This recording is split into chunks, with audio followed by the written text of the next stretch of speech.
Good evening and welcome to News Channel 8. I'm Jerome Aegean, and these are some of the top stories we have for you tonight. The infamous twins are arrested for a shooting on St. Croix. A former St. Croix cop is now sentenced to death. And Chucky has a good day in court. Could this lead to the end of the deadly LEAC? These stories and more are up next on News Channel 8.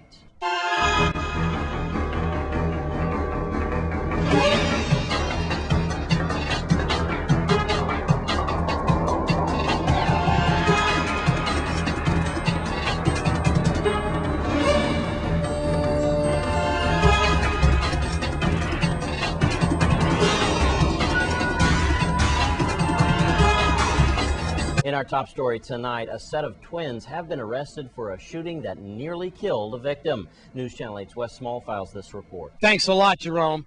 I'm here again on top of Scion Farm. Again, let's get our coordinates together. 5 corners that way. Again, the Rattan, Little Princess area, I guess you could call that. Remember, it was Monday morning that we had 2 young individuals and they had accosted a guy, remember, and he was by his mother's house trying to get her the newspaper, and these guys rolled up and said, "We're going to rob you." And then he jumped in someone's car, went to 5 Corners gas station, came back with the newspaper to his mom's house. They were waiting for him again, and they shot him under his right eye, and I talked to him right under here. He refused medical treatment. Remember that? We're watching some file footage of that incident there with forensic detectives, right? Then the manhunt went on through the day, and search warrants were conducted. Now we have an arrest. I couldn't tell you at the time, but the victim was saying that they were twins. At 4 o'clock this morning, search warrants were conducted at the residence of Ayoko and Aiko Messias. $100,000 bail set, warrants at Golden Rock, and also working rest. Right now, let's go to Melody Raines, VIPD officer. Criminal Investigation Bureau detectives on St. Croix executed a search warrant in Christiansted on Friday, November 18th at about 4 a.m. in the morning. In an operation which was codenamed Double Mint, officers arrested twin brothers in connection with the Monday, November 14th shooting in Estate La Grande Princess, which left a man grazed by a bullet in his face. Twin brothers Ayoko and Aiko Mathis, both aged 19, of Estate Golden Rock, were arrested and charged with reckless endangerment first degree, third-degree assault, and unauthorized possession of a firearm during the commission of a crime of violence. On the day of the shooting, officers were dispatched to La Grande Princess to investigate a discharging of shots in the vicinity of 5 Corners.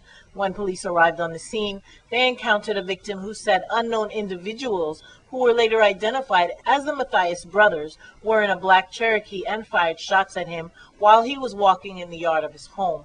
Police investigation revealed that the suspects threatened the victim earlier in the day. The brothers were held on a $100,000 bail each and remanded to the custody of the Golden Grove Adult Correctional Facility pending their advisor rights hearing. For now, that's all we have at the top of Scion Farm, Rattan, and Little Princess area. I am Wes Small for News Channel 8. Thanks, Wes. And in other news, a former St. Croix police officer is now awaiting to hear his final fate after he was sentenced to death in Florida. The jury came back into the Tampa courtroom at around 8:20 p.m.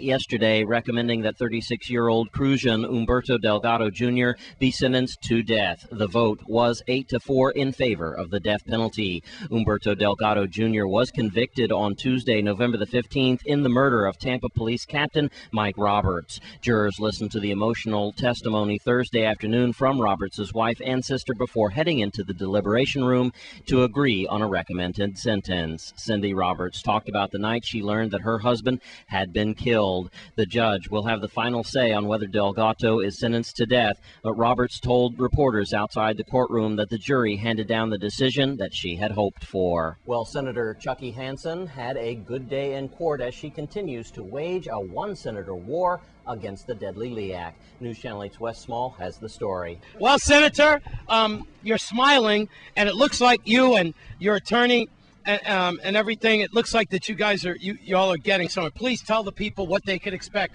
about the deadly Leon. Here comes Attorney Hodge with Ms. Felix and everyone else. What's going on? Thank you. Well, actually, I was very happy that when we began, the judge was very stern and very upset that he made it very clear that he did not like how the Public Service Commission was reacting. He demanded some answers.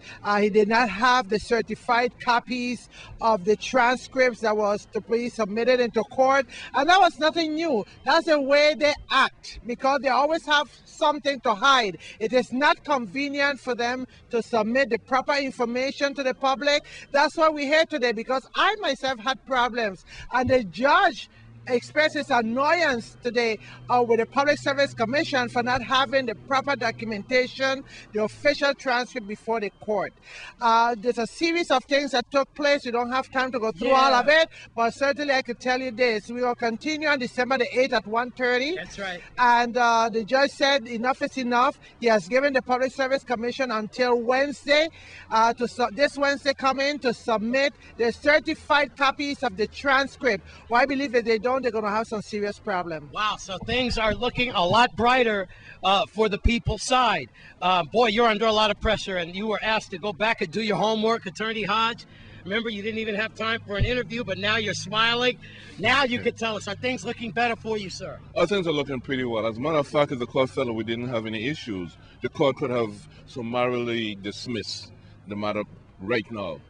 And the court has made it clear that the issue is, I should say one of the most salient issues is whether the PSC should have even considered WAPA's petition where they're before the PSC with prices that won't even below the market price. And the court, in essence, consolidated and said, well, that is a bottom line issue. Okay. Not whether or not the PSC acted reasonable or unreasonable, because he said that is the PSC's business. But it is this court business to look into what should have been in the petition. Okay. In front of Superior Court, have a great weekend with Senator Lisa Chucky Hansen and her crew. I'm Wes Small from News Channel 8. Thanks, Wes. And the Crucian Heritage Dancers celebrate a significant milestone. That's up next. Stay with us on Channel 8.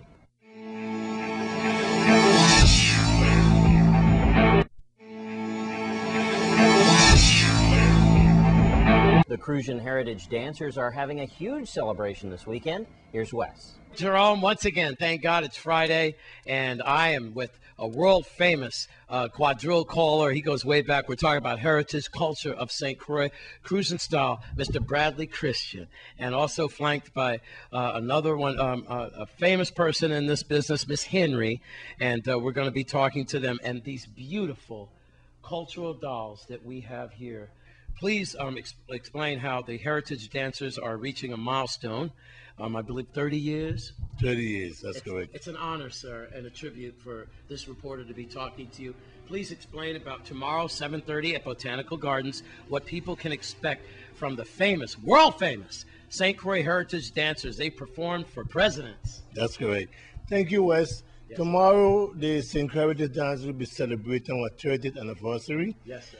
It has been 30 years, and Wes, I must say this, that it has been not easy, but the Heritage Dancers is the only cultural group on St. Croix that has been able to survive this long to make 30 years. There have been other cultural organizations, but to the best of my knowledge, we have been the only one to last this long in the Virgin Islands. Tomorrow we'll be paying tribute to Mr. Henrique Santos, a retired police officer. He's the founder of the St. Croix Heritage Dancers, and Dr. Yvonne Henry here is being honored by us for her cultural contribution. Please explain what the art of quadrille and the cultural dance, the Heritage Dancers, and this style means to our history. Well, Wes, I'm very happy to be able to answer that.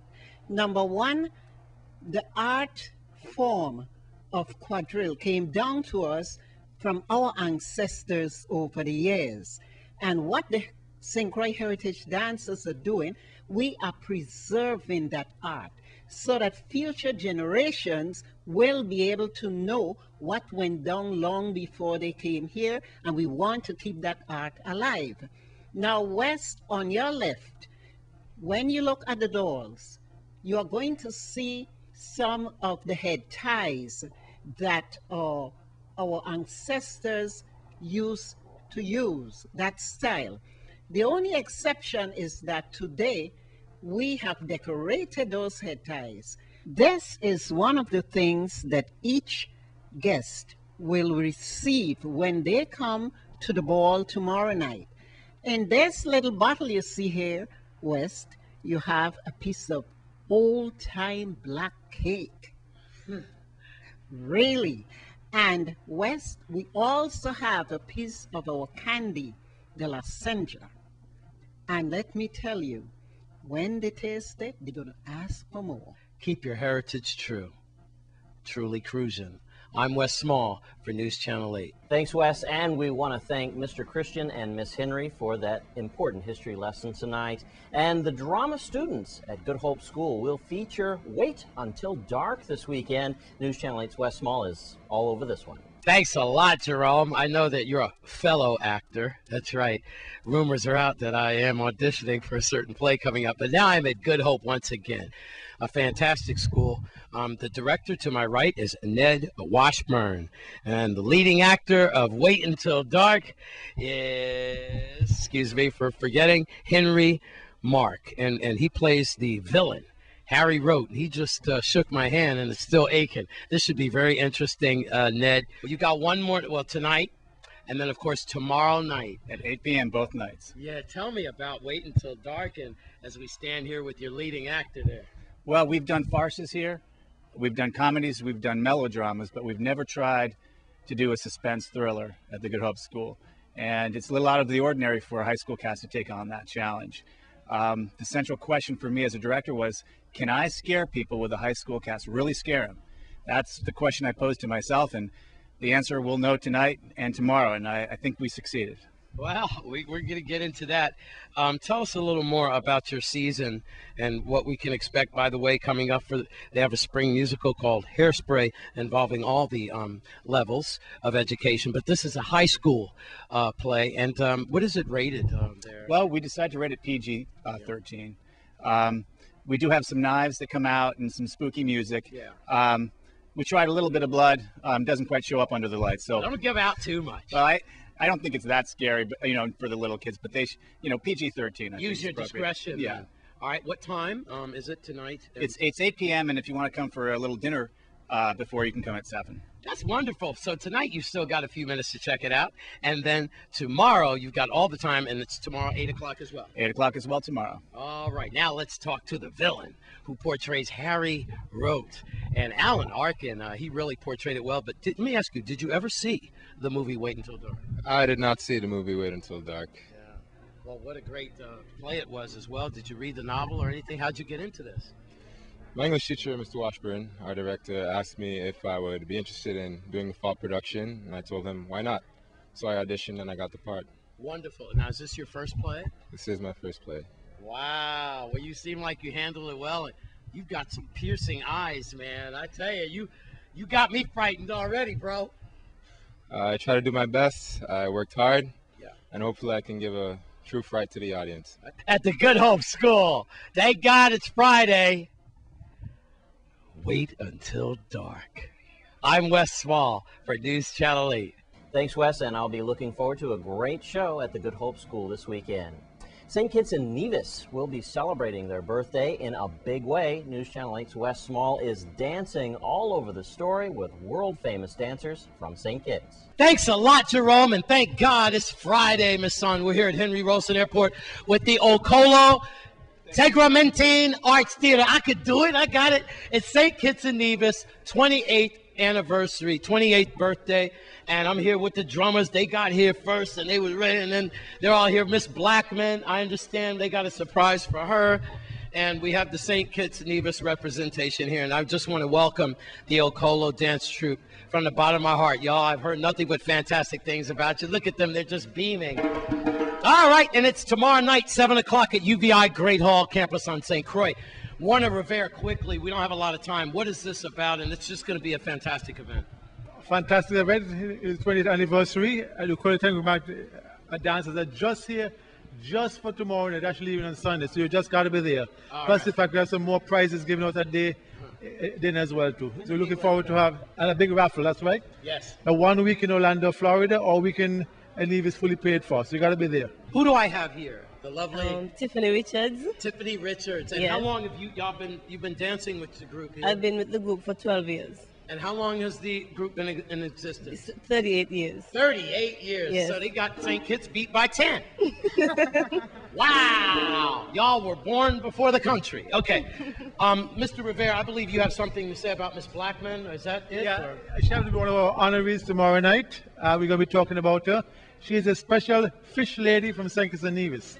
Okay. Why I say fish lady? Because she was born between St. Kitts and Nevis on a boat. All right. Well, you know I have to get with my sweetheart there, Miss Blackman. What does this mean? You're going to be honored at the same time this fantastic worldwide dance troupe is going to be representing St. Kitts and Nevis. Yes, I'm so happy that they come to see me. Yes. Get honored. Yeah. This is a group that I always love to see them dance with. Did you see them in St. Kitts and Nevis? Yes, many times. And here. I tell you what, don't miss it tomorrow at UVI Great Hall. Everybody give them a round of applause. The Okolo for St. Kitts and Nevis. I'm Will Small, yeah, for News Channel 8. Thanks, Wes. Keep dancing. And when we come back from this break, Bogo's got your weekend entertainment report with lots of things happening this weekend.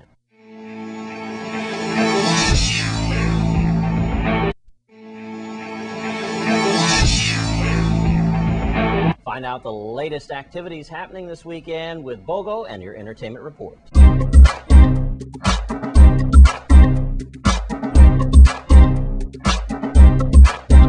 Thank you very much, Jerome. Welcome to this week's edition of the Entertainment Report. And there's a lot of stuff going on around the entire Virgin Islands. We're going to start off with, of course, Saturday the 19th. It goes down at the UVI Great Hall.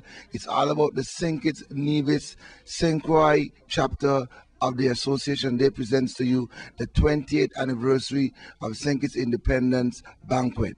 And coming from St. Kitts, we're going to have the Okola Tegramantine Dance Group. They are a very, very popular dance group. They have danced on every continent in the entire world, so you need to go on out and check out these dancers down at the UVI Great Hall. Please dress elegantly. This is going to be a very, very unique occasion. And then we're going to tell you about that same night. You can move over to Tutubene. It's all about Sex and the City, one of the best editions for the year. It goes down this Saturday. There are a lot of prizes there for you ladies to win, so please go on out and check that one out. Then the same Saturday night, you can also go to DJ Johnny. He's celebrating 33 years. He's going to have the lights of course, Mr. Tommy Joseph down there at Rainbow in Upper Love. So you need to go and check out DJ Johnny, the musical ambassador, and show your support for him. And then we're going to move on to the Wednesday night. Now, before we go on to the Wednesday night, I forget about my country and western dance. Of course, we're supposed to have the country and western competition at the Crusaders, but it has been rescheduled for a good reason. The dance continues this Saturday, but it's all about a good cause. Remember that tragic bus accident down in St. Lucia where 17 people lost their lives?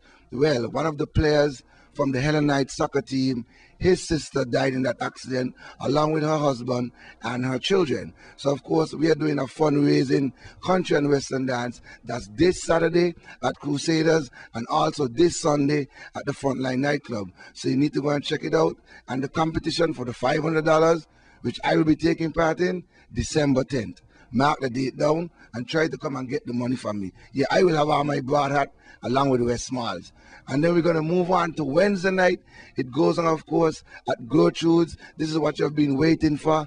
It's an all VI dance featuring, of course, Daddy Jones and crew. They'll be doing some digging. You're going to have Super Track sounds. You're going to have DJ Carl, of course, and you're going to have Big Cat sounds, MC Bogle, and Selector Cove. So you definitely got to be there. $10 get you in before 12. Remember, things are tight, so we are giving you the 8% cut price. So make sure you come on out and check it out, all right?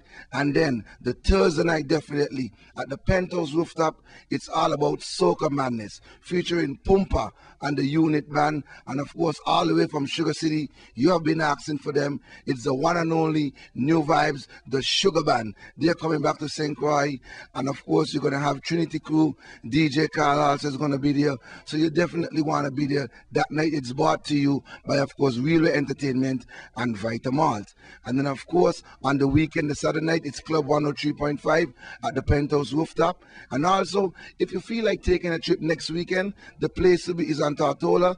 On the Saturday night, it's all about Mr. Ali Campbell from UB40. And then on Sunday, it's the one and only Mr. John Legend. And just to let you know, Entertainment Report will be aired on Wednesday next week. Make sure you join us because I have a lot of information for you. Remember, Thanksgiving will be that weekend, so of course, join us here on Wednesday for the Entertainment Report. Remember, whatever you do it peacefully. If you drink, just don't drive. Have a lot of fun. Back to you, Jerome.